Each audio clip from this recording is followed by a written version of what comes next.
Police चौकी पर मुजरिम को गिरफ्तार करके जेल में बंद किया। इंस्पेक्टर किशन रस्तोगी ने कांस्टेबल नंदलाल से पूछा, क्या निकेता मैडम आ गई क्या?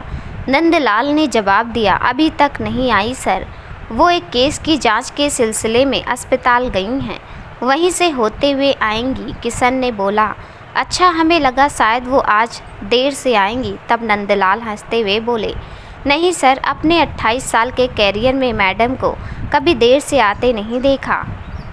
समय की बहुत पाबंद है, अपने काम में बिल्कुल भी लापरवाही नहीं करती, अपने काम को बहुत महत्व देती हैं।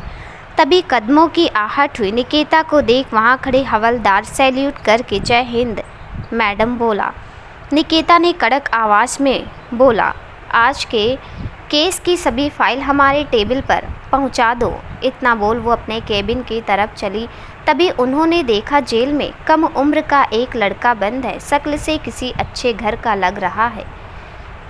उसे देख निकेता ने पूछा, क्या हुआ, क्या किया है इसने? तब नंदलाल ने फाइल आगे बढ़ाते हुए बोला, मैडम, इसने अपने साथ पढ़ने वाले एक लड़के पर चाकू से जानलेवा हमला किया है। अभी तक उस लड़के को होश नहीं आया, वो अस्पताल में है। निकेता ने उसकी फाइल पढ़ी। वो केवल 18 साल का है। उसका नाम राघव मिश्रा है। वो 12वीं में पढ़ता है। उसके घर में उसे 4 साल छोटा भाई और माँ बाप हैं। निकेता ने कारण का कुछ पता चला, उसने ऐसा क्यों किया? निकेता ने दोबारा से नंदलाल से पूछा। वहाँ खड़ा इंस्पेक्टर किशन बोले, मैम, राघव अपने स्कूल का टॉपर है, पर वो इस समय कुछ भी बोलने को तैयार नहीं। बस यही बोलता है, मुझे कुछ भी सज़ा दे दो, मैं उसे नहीं छोड़ूंगा, मैं उसे जान से मार दूंगा। निकेता ने बोला, ठीक है, मैं बात करती हूँ। एक शांत कमरे में पूछताछ के लिए राघव को रखा गया। निकेता ने राघव से पूछा, बताओ राघव, तुमने उस पर हमला क्यों किया? राघव बोले, आपको जो सज़ा देनी है दे दो। हाँ, मैंने ही मारा है उसे। इंस्पेक्टर किशन ने बोला, मैम, इसे तो मेरे हवाले कर दो, इसे जब मेरे हाथ की खुराक मिलेगी तो सारी वजह बताएगा। निकेता ने बोली, नहीं, रहने दो, अभी इसे जेल में ही रखो, कल तक देखते हैं उस लड़के राजन को होश आता है या नहीं। अगले दिन राजन को होश आ गया। राजन का स्टेटमेंट के दौरान से पता चला राघव अपने साथ पढ़ने वाली लड़की सिया, जो कि बचपन की दोस्त भी थी, उसे प्यार करता था। जब उसे पता चला राजन और सिया आपस में प्यार करते हैं तो उसे लगा राजन उससे सिया को छीन रहा है। राजन की जन्मदिन की पार्टी में जब सिया और राजन को एक साथ गले लगा देखा तो उसे बहुत गुस्सा आया और फल की टोकरी में रखा चाकू से उस पर हमला कर दिया। राजन के पिता वकील थे, अपने बेटे पर हमला करने वालों को वो आसानी से नहीं छोड़ने वाले थे। जब निकेता राघव की माँ और पिता से मिली तो उन्हें उन पर बहुत तरस आया। वो मध्यम वर्ग के बहुत ही सज्जन लोग थे। वह निकेता से अपने बेटे को बचाने के लिए बोल रहे थे। उन्होंने उन्हें बताया कि उनका बेटा ऐसा नहीं था, वह हमेशा अपनी पढ़ाई पर ध्यान देता रहता था। कुछ दिनों से पता नहीं उसे क्या हो गया। एक दिन उसने आत्महत्या करने की भी कोशिश की थी। ये सब सुनकर निकेता ने एक बार राघव से बात करने की सोची। उसने राघव को बाल सुधार गृह भेजा और वहीं उसे समझाने को सोचा। निकेता अक्सर अपनी छुट्टी वाले दिनों में बाल सुधार गृह जाती थी। निकेता सभी बच्चों के साथ राघव से मिली। सभी बच्चों के साथ राघव बिल्कुल शांत बैठा था, किसी से कुछ नहीं बोल रहा था। निकेता ने उसे अलग कमरे में बिठाया और बात करनी शुरू की। उन्होंने बोला, तुम सिया से कितना प्यार करते हो? सिया का नाम सुनकर राघव चौंक गया। वह हैरानी से निकेता की तरफ देखने लगा। जिसे तुम प्यार करते हो उसके ही प्यार को उससे छीन रहे हो। राघव गुस्से में बोला, सिया सिर्फ मेरी है, मैं उसे किसी और का नहीं होने दूंगा।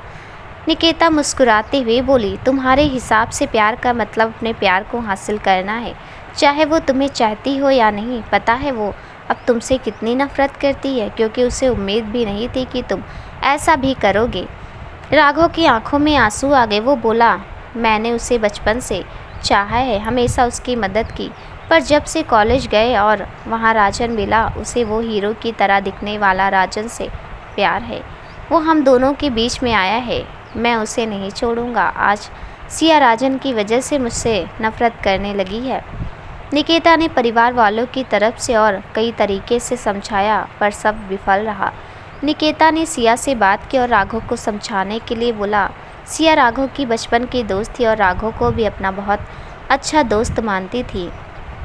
सिया के घर वाले नहीं चाहते थे सिया राघव से मिले, पर सिया ने बोला वो मेरा दोस्त है, अगर मेरी बात करने से उसकी सोच बदल जाएगी तो मैं ज़रूर बात करूंगी। निकिता के कहने से वो उनकी बात मान गई।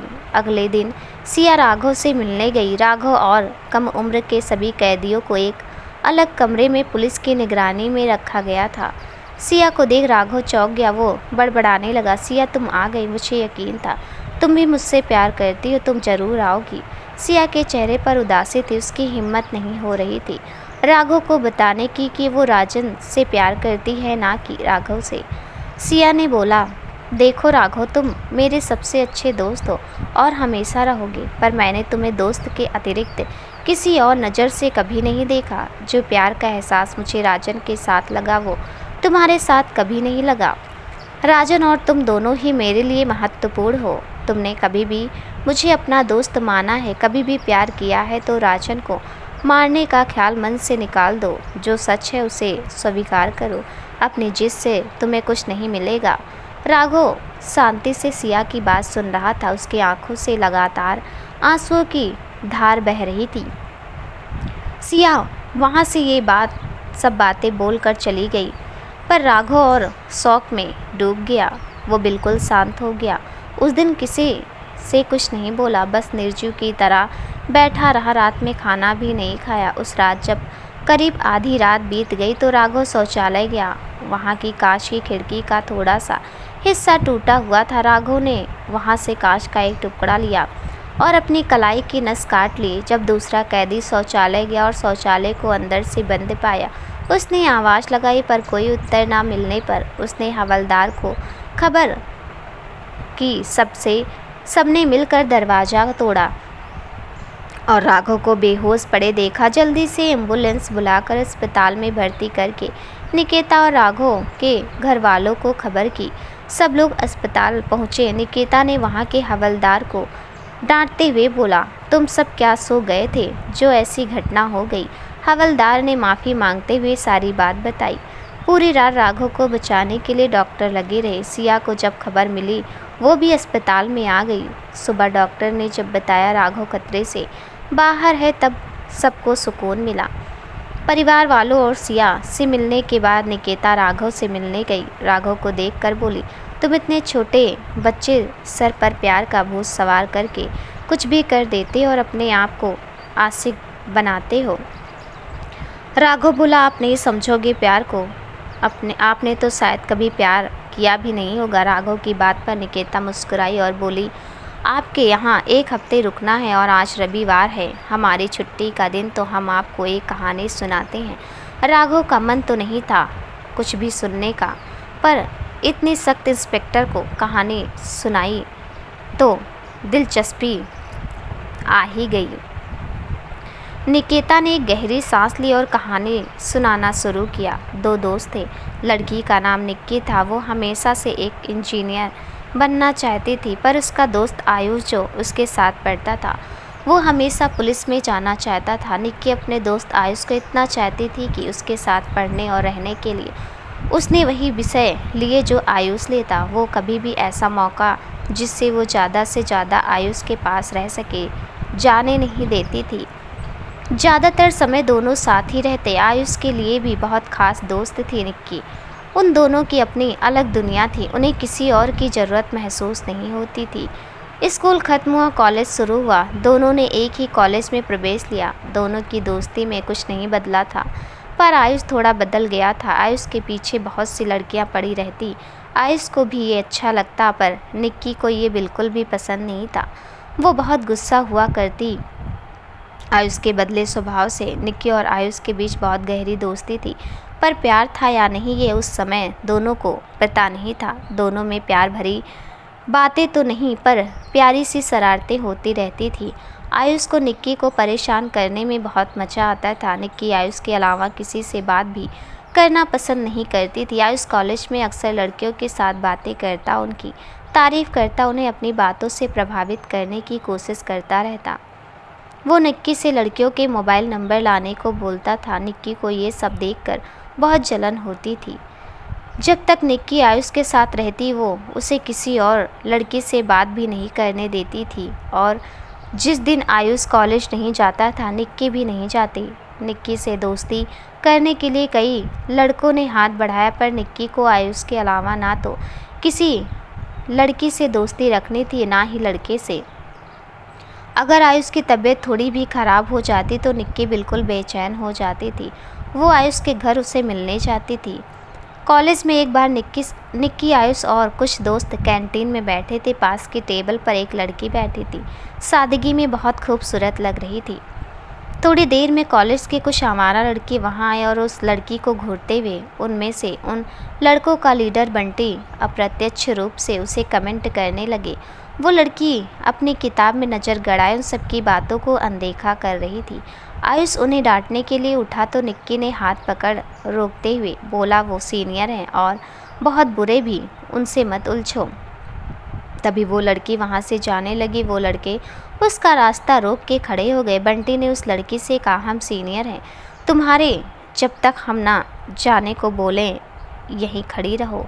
बंटी ने उस लड़की के हाथ से किताब लेके देखते हुए बोला, ओहो, तो तुम वकालत पढ़ रही हो, नाम क्या है तुम्हारा? जानवी उस लड़की ने दबी आवाज़ में बोला।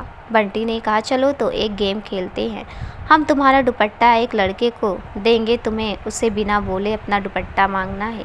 ये सुनकर जानवी चौंक गई। उसने अपना दुपट्टा कस के पकड़ लिया। बंटी ने जैसे ही उसका दुपट्टा छुआ, जानवी ने जोर का थप्पड़ बंटी के मुंह पर मार दिया। ये देख वहाँ पर उपस्थित सभी लोग स्तंभ रह गए। बंटी तिलमिला उठा। उसने जोर से चिल्लाते हुए जानवी को मारने के लिए हाथ उठाया। तभी आयुष ने उसका हाथ रोकते हुए उसे पीछे धक्का दिया। बंटी बोला, जानता नहीं है तू मुझे, मैं क्या कर सकता हूँ? तब जानवी चिल्लाते हुए बोली, तुम्हें नहीं पता हम क्या कर सकते हैं? यूजीसी पिछले साल ही स्पष्ट कह चुका है कि अगर कॉलेज रैंकिंग की शिकायत करने वाले छात्राओं की मदद नहीं करेगा तो पीड़ित निसंकोच यूसीजी के पास जाए और वहां से मदद मिलेगी। दोषियों पर रैंकिंग रेगुलेशन एक्ट के तहत कार्रवाई की जाएगी। छात्राओं, खासकर नई छात्राओं को अजीबोगरीब नियमों के तहत परेशान करना या अपमानजनक टास्क देना भी रैंकिंग माना जाएगा। थोड़ी ही देर में जानवी ने कई धारा बता दी जिसके तहत वो बंटी पर केस कर सकती है। बंटी ने कुछ नहीं बोला और गाल मलते हुए वहाँ से चला गया। आयुष जानवी से बात करना चाहता था पर वो बिना कुछ बोले वहाँ से चली गई। निक्की ने बोला, क्या हुआ? पहली बार लड़की ने भाव नहीं दिया तो बुरा लग रहा है? आयुष मुँह बनाते हुए बोला, ओ हेलो, वो मेरे टाइप की नहीं है, मुझे कोई दिलचस्पी नहीं उससे बात करने में। अगले दिन कॉलेज में आयुष और निक्की पहुंचे तो आयुष ने क्लास में जाने से मना करते हुए निक्की से बोला, तुम चलो, मैं थोड़ी देर में आता हूं। निक्की क्लास में चली गई। आयुष एलएलबी विभाग में जाकर सभी क्लास में झांक कर जानवी को खोज रहा था। तभी क्लास के तीसरी लाइन में आयुष की नज़र ठहर गई। वहाँ जानवी बैठी थी क्लास में। तब तक प्रोफेसर नहीं आए थे। आयुष जहाँ से जानवी दिख सके ऐसी जगह क्लास में जाके बैठ गया। थोड़ी ही देर बाद प्रोफेसर आए, लेक्चर शुरू किया। आयुष जानवी को ही देख रहा था। प्रोफेसर ने आयुष को खड़े होने को बोला। आयुष ने कुछ सुना ही नहीं, वो तो जानवी के ख्यालों में खोया था। क्लास के सभी विद्यार्थी आयुष को देखने लगे। जानवी देखते ही पहचान गए। आयुष के पास बैठे एक लड़के ने आयुष को जोर से हिलाया। आयुष हड़बड़ा गया। प्रोफेसर ने आयुष से कुछ प्रश्न पूछे। मुंह नीचे करके खड़ा हो गया। पीछे बैठे एक लड़के ने बोल दिया, सर ये बीएससी विभाग का है। प्रोफेसर ने दोबारा पूछा, तुम इस क्लास में क्यों आए हो? आयुष कुछ नहीं बोला। प्रोफेसर ने चेतावनी दे के क्लास से बाहर निकाल दिया। आयुष मुस्कुराता हुआ वहाँ से चला गया। जब वो अपनी क्लास के पास पहुँचा तो निक्की क्लास के बाहर ही खड़ी थी। आयुष समझ गया निक्की उसकी वजह से क्लास में नहीं गई। दोनों साथ में क्लास में गए जहाँ दोनों को देर से आने के कारण प्रोफेसर से डांट पड़ी। निक्की आयुष को घूर कर देख रही थी। आयुष अक्सर जानवी को देखने के लिए उन जगह पर जाता जहाँ वो होती, उस बस में जाता जिस बस में वो जाती। जानवी को ये सब देख आभास हो गया था कि आयुष उसका पीछा कर रहा है और निक्की को भी। पता था, पर लड़कियों से दोस्ती आयुष के लिए सामान्य था, इसलिए निक्की ने कुछ नहीं कहा। जाह्नवी अपने चाचा चाची और उनकी बेटी माधुरी के साथ रहती थी। उसके माता पिता जब वो 16 साल की थी तभी दुर्घटना में चले गए थे। आयुष ने मौका देखकर एक दिन जाह्नवी से बात करनी चाहिए। आयुष ने जाह्नवी से कॉफ़ी पीने का आग्रह किया। जाह्नवी ने मना कर दिया। जाह्नवी ने कई बार आयुष को अलग अलग लड़कियों के साथ घूमते बातें करते देखा था। जाह्नवी की नज़रों में आयुष को की कोई अच्छी प्रतिष्ठा नहीं थी। निक्की और आयुष के दोस्त दूर से ही दोनों की बातचीत को देख रहे थे। जब जाह्नवी वहाँ से चली गई तो उन्होंने आयुष का मजाक बनाते हुए बोला, आयुष, हर लड़की एक जैसी नहीं होती। आयुष बोला, ऐसा कुछ नहीं है, बस मैं उसे पूछ रहा था। बंटी ने दोबारा तो परेशान नहीं किया। निक्की बोली, तो मैं तुम्हारे बचपन की दोस्त हूँ, मुझे सब पता है। आयुष जाह्नवी को पसंद करने लगा था। बंटी अपने थप्पड़ का बदला लेने के लिए कई चालें चलता था, पर आयुष उसकी हर चाल को नाकामयाब कर देता। जाह्नवी की कई बार आयुष मदद करता, पर जाह्नवी धन्यवाद भी नहीं करती थी। आयुष के बार बार मदद करने से जाह्नवी के मन में आयुष के प्रति सम्मान पैदा हो रहा था। कॉलेज के वार्षिक कार्यक्रम के दौरान रोमियो जूलियट का नाटक में आयुष रोमियो बना और अपने सर से बोलकर जाह्नवी को जूलियट के लिए सहमत कर लिया। जाह्नवी बहुत मुश्किल से सर के कहने पर सहमत हुई थी। अभ्यास के दौरान दोनों की बढ़ती नज़दीकियाँ देख निक्की अंदर ही अंदर टूट रही थी।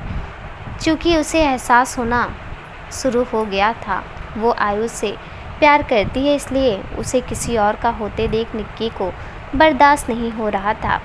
कॉलेज के लॉन में आयुष और निक्की साथ बैठे किताब लिए किसी विषय पर बहस कर रहे थे। तभी जाह्नवी वहाँ आ गई। आयुष जाह्नवी को देख अपने बाल ठीक करने लगा। आयुष के मुंह से आवाज़ निकली, तुम यहाँ? जाह्नवी हल्की मुस्कान के साथ बोली, हाँ, आपने जो भी हमारी मदद की उसके लिए दिल से धन्यवाद। निक्की बिना कुछ बोले एक बार जाह्नवी को और एक बार आयुष को देख रही थी।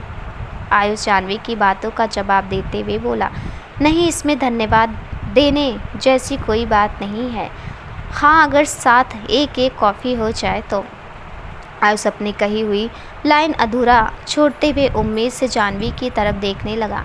जाह्नवी थोड़ा सोच के बोली, हमारा लेक्चर अभी फ्री है, आपको भी यहाँ देख लग रहा है क्लास नहीं है तो कैंटीन चले कॉफ़ी पीने। ये सुन के आयुष के चेहरे पर चमक आ गई। वो बोला, मैं तो बिल्कुल फ्री हूँ, चलो चलते हैं। निक्की बोली, हाँ हाँ चलते हैं, चलो। तभी आयुष जाह्नवी के पीछे से इशारे के साथ चलने को मना करते हुए बोला, नहीं, निक्की को तो नोट्स बनाने हैं, वो हमारे साथ कैसे जा सकती, उसे बहुत काम।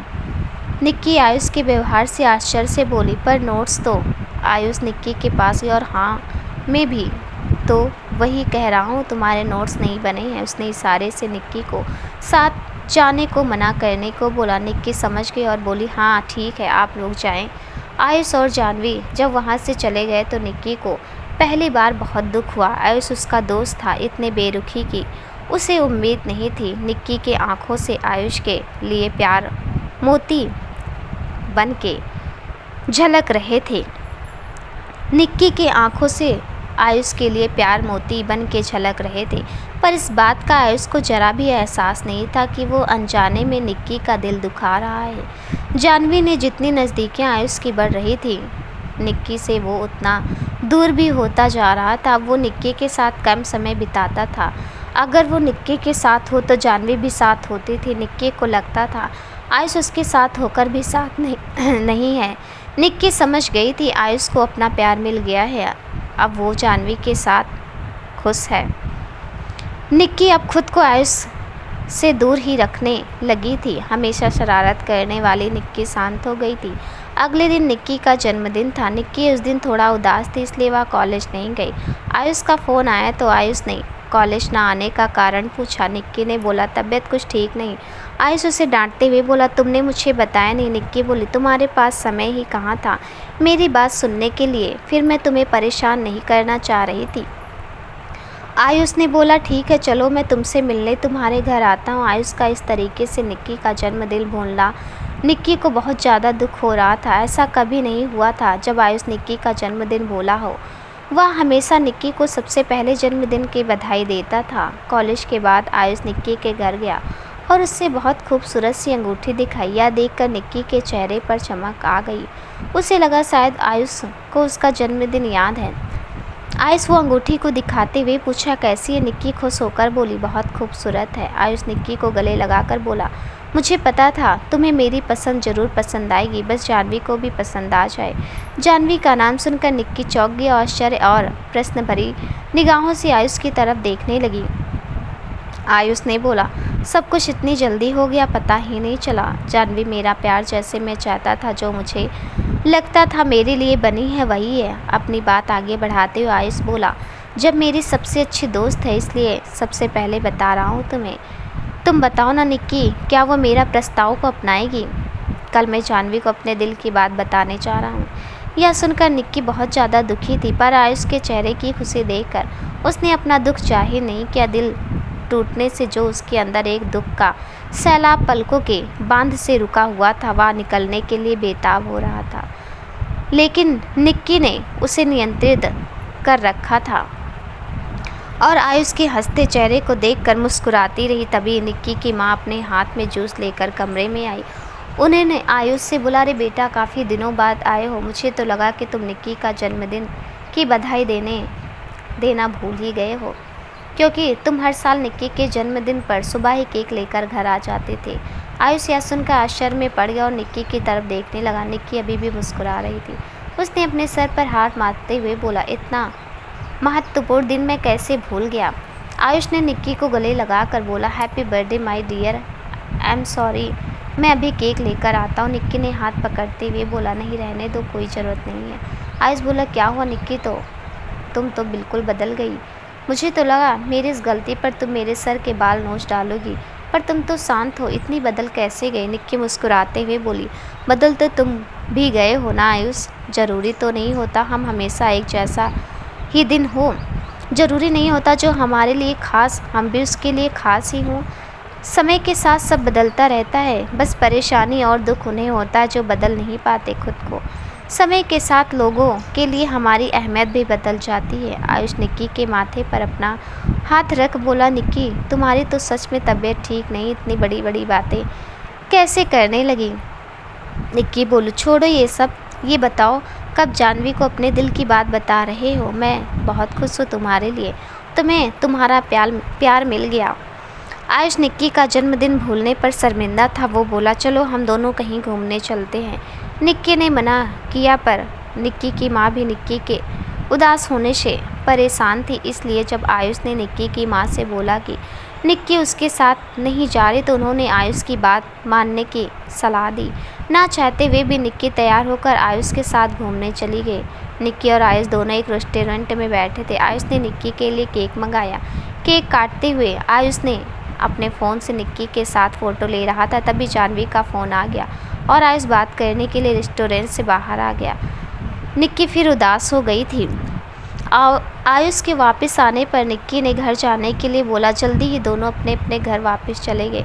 निक्की घर पहुंचकर बहुत रोई, उसका दिल टूट गया था। आयुष ने जानवी को अपने दिल की बात बताई।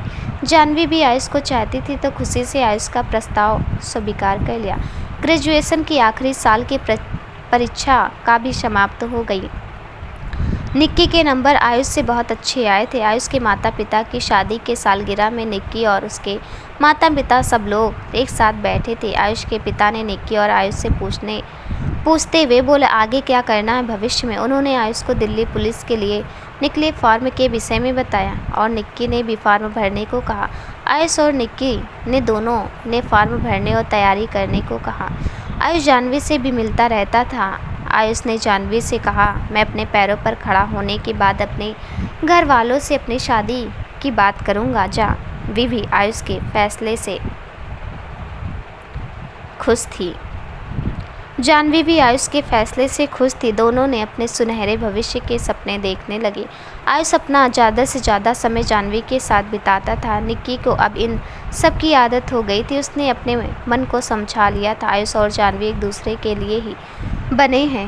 निक्की दिल्ली पुलिस फॉर्म भरने के बाद परीक्षा की तैयारी करने में लग गई थी। जानवी और आयुष अपना सपना सच करना चाहते थे, इसलिए जानवी ने आयुष को परीक्षा की तैयारी पर ध्यान देने की सलाह दी और मिलना भी कम कर दिया। ये सब आसान नहीं था, पर आयुष और जानवी के अच्छे भविष्य के लिए यह बहुत ज़रूरी था। आयुष को अपना सपना पूरा करने का इससे अच्छा मौका नहीं मिलेगा।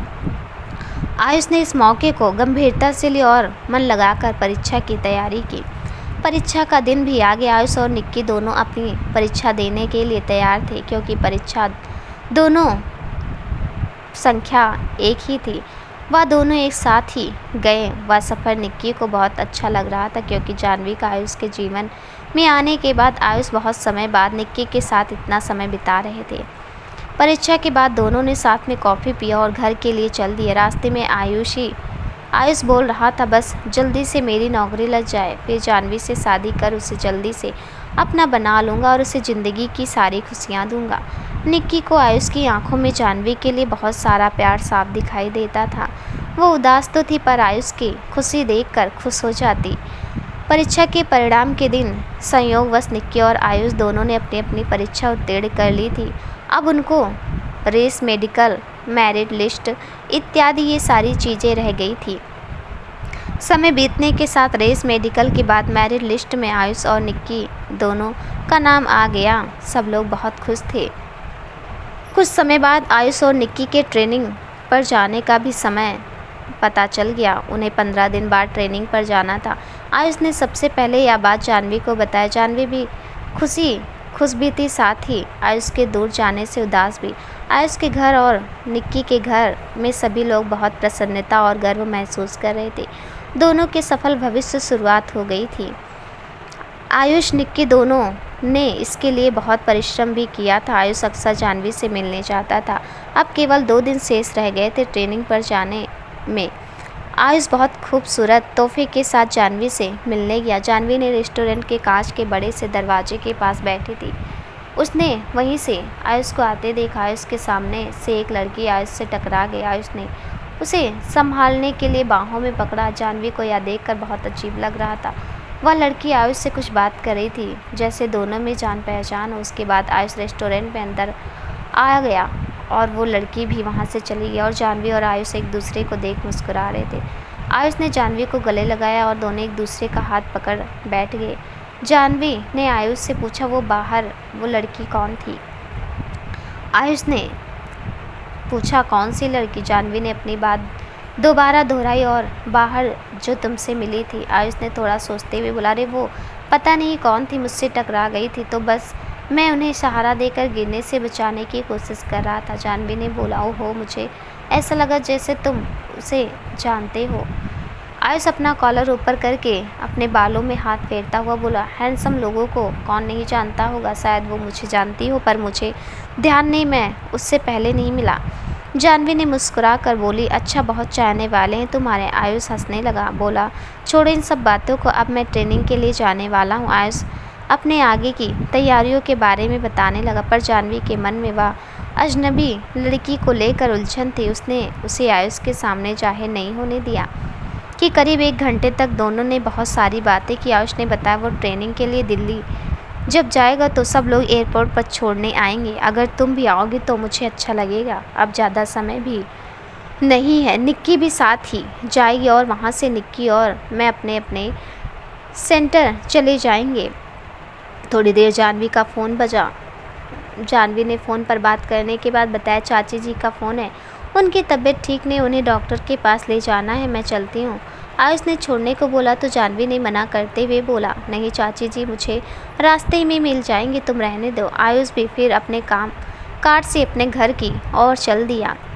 रास्ते में अचानक एक लड़की लिफ्ट मांगते हुए दिखाई दी। वो बहुत परेशान सी दिखाई दे रही थी। आयुष ने उस लड़की के पास कार रोकी। आयुष ने जैसे उस लड़की के चेहरे को देखा, वो पहचान गया।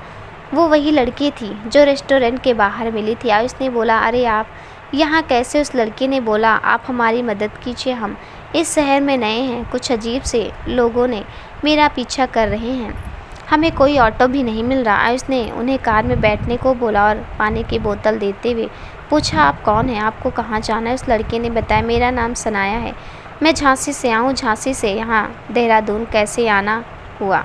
उसने बताया, यहाँ इंटरव्यू देने के लिए आई हूँ, जॉब के लिए अप्लाई किया था।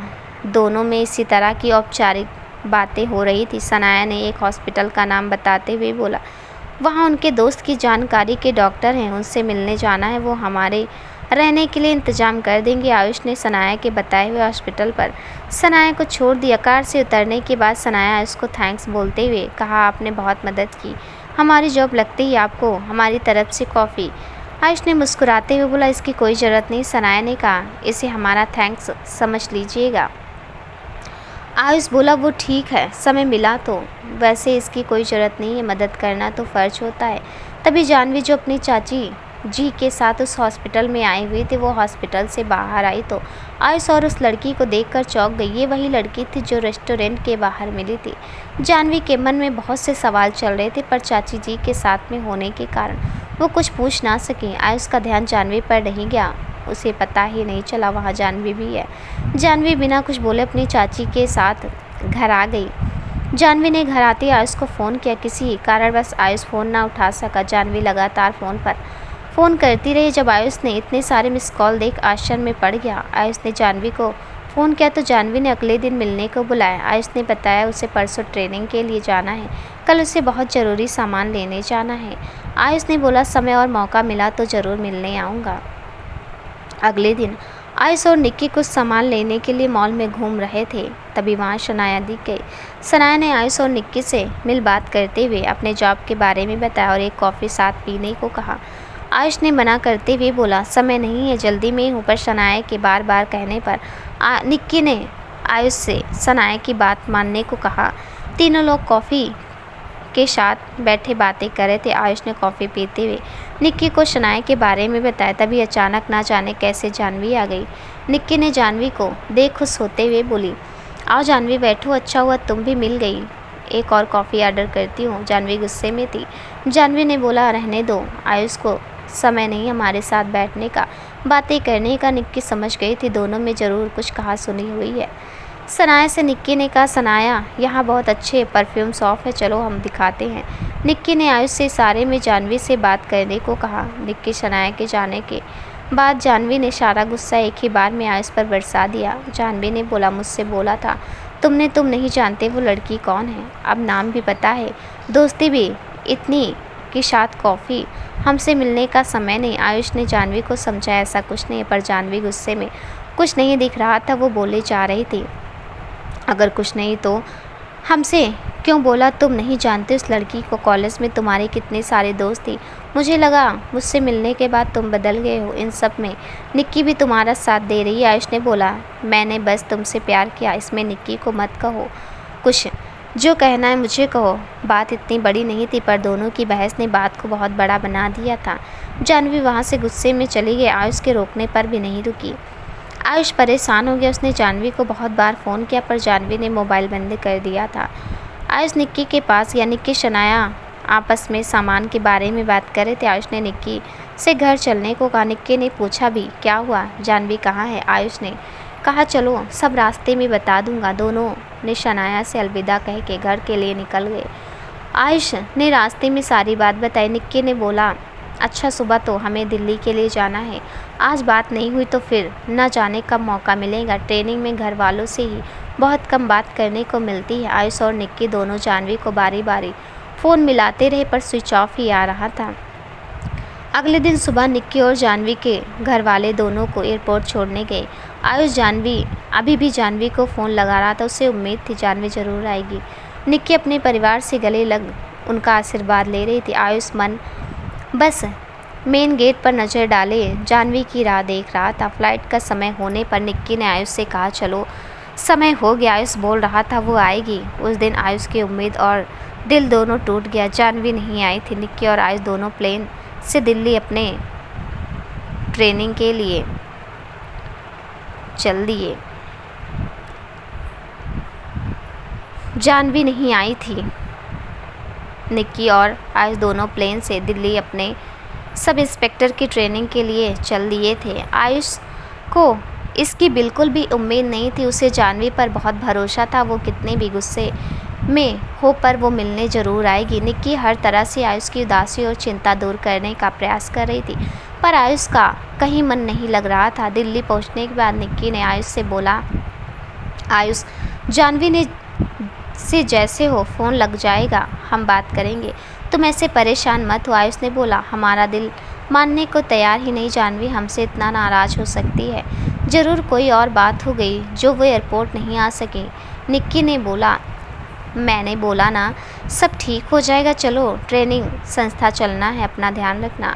आयुष और निक्की अपने अपने ट्रेनिंग संस्था चले गए। आयुष जब संस्था पहुंचा, वहां उन्हें रहने का कमरा देखा और साथ के लड़कों से मिला। सब लोग अच्छे थे। आयुष की उदासी देख उन्होंने बोला, घर से दूर 1 साल के लिए मन तो उदास होता ही है, पर चिंता मत करो, यहाँ इतना व्यस्त कर देंगे कि घर की भी याद का समय नहीं मिलेगा। दूसरी तरफ निक्की को भी नए लोग मिले, जिसमें 7 की लड़कियां और ट्रेनिंग के लिए सर थे। निक्की और आयुष को जब भी समय मिलता वो जानवी को फ़ोन करते, हमेशा फ़ोन स्विच ऑफ आता था। दोनों लोगों की ट्रेनिंग की शुरुआत हो चुकी थी।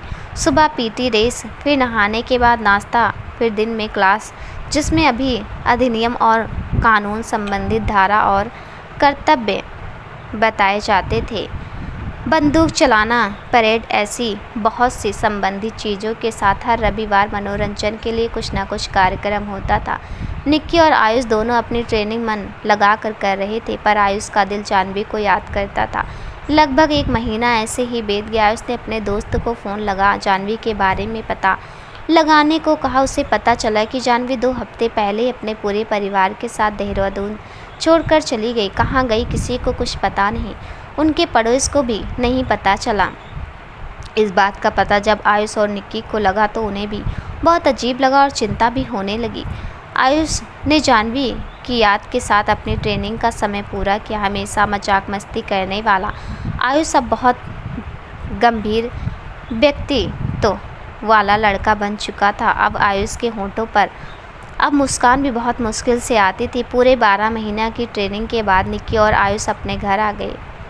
वहाँ उनके स्वागत की परिवार वालों ने बहुत अच्छी तैयारी कर रखी थी। आयुष ने सोचा था जैसे देहरादून आएगा वो जानवी के बारे में पता करेगा। घर पर शानदार स्वागत के बाद दोनों परिवार के लोग साथ बैठे थे। तभी आयुष के पापा ने आयुष और निक्की से बात करते हुए बोला, तुम दोनों बच्चे अब अपने पैरों पर खड़े हो, अपनी ज़िंदगी में सफलता का रास्ते पर हो, तो हम लोगों ने भी कुछ सोचा तुम दोनों के लिए। आयुष और निक्की आश्चर्य से उन्हें देखने लगे। तब निक्की के पापा ने बोला, बेटा हम तुम दोनों की शादी के बारे में बात करें। ये सुन आयुष निक्की दोनों चौंक गए। निक्की ने बोला, पापा आप ये क्या बोल रहे हैं, शादी? आयुष ने भी बोला, आपने कैसे सोच लिया? मुझे अभी शादी के बारे में सोचना भी नहीं। तब आयुष की माँ ने बोला, बेटा तुम दोनों बचपन से साथ एक दूसरे को अच्छी तरह समझते हो, दोनों की नौकरी भी एक जैसी है, दोनों साथ में खुश रहोगे। निक्की की माँ ने भी आयुष की माँ का समर्थन करते हुए बोला, और शादी अभी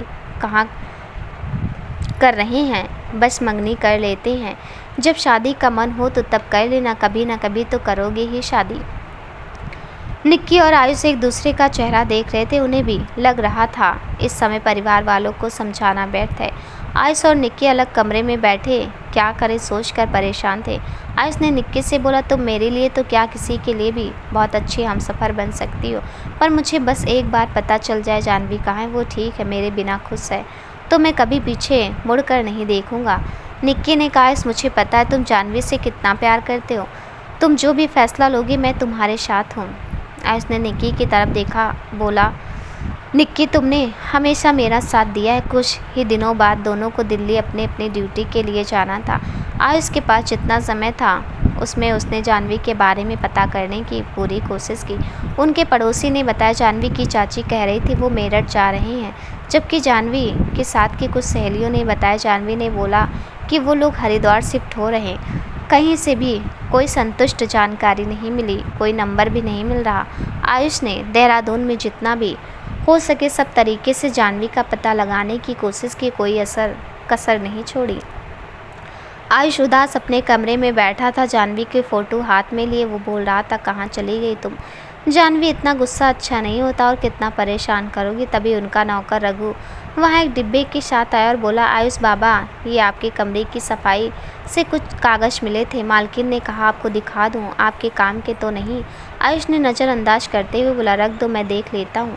थोड़ी देर बाद निक्की आयुष के कमरे में आई। उसने आयुष से जानवी के बारे में पूछा। आयुष उदास होकर बोला, नहीं कुछ पता नहीं चला। निक्की की नज़र रघु के लाए डिब्बे पर पड़ी। उसमें कुछ कार्ड और पेपर रखे हुए थे। निक्की ने उन कार्ड को देखकर बोला, अरे इतने पुराने कार्ड अभी तक रखे हैं। निक्की की नज़र एक सफ़ेद लिफाफे पर पड़ी जिस पर आयुष लिखा था। निक्की ने उसे खोला। वो खत था जो जाह्नवी ने आयुष की ट्रेनिंग पर जाने के बाद लिखा था। निक्की ने वो आयुष को दिखाया। आयुष को समझ नहीं आ रहा था ये उसके कमरे में कैसे। उसने रघु से पूछा। रघु ने थोड़ा याद करते हुए बताया, वो जब आप ट्रेनिंग पर चले गए तो उसके करीब 20 या 25 दिन बाद ये खत बिना किसी पते के बाहर लेटर बॉक्स में था। मालकिन जी ने इसे आपके सामान में रखने को कहा था। इस बात को इतना ज़्यादा समय हो गया कि आपको बताने की याद नहीं रहा। आयुष ने वो खत पढ़ा। उस पर लिखा था, आयुष जब तुम इस खत को पढ़ रहे होगे शायद तब तक मैं इस शहर में भी नहीं होंगी। तुम मुझे भूल जाना। मैं जहाँ हूँ खुश हूँ। मुझे खोजने या मिलने की कोशिश मत करना। मुझे नहीं पता तुम मुझे समझोगे या गलत, पर इस जन्म में हम नहीं मिल सकते। खुश रहना और मुझे भूल जाना। ये पढ़कर आयुष का दिल टूट गया। जो उम्मीद बची थी वो भी उस खत से ख़त्म हो गई। वो निक्की को गले लगाकर रोने लगा। आयुष को ऐसे देख निक्की को भी बहुत दुख हो रहा था। उसकी आंखों में भी आंसू आ गए। अचानक ऐसा क्या हुआ जो जाह्नवी आयुष को छोड़कर चली गई? देखते हैं अगले भाग में। आपको ये कहानी कैसी लगी हमें कमेंट में ज़रूर बताइएगा। मिलते हैं अगले भाग के साथ। तब तक के लिए नमस्कार।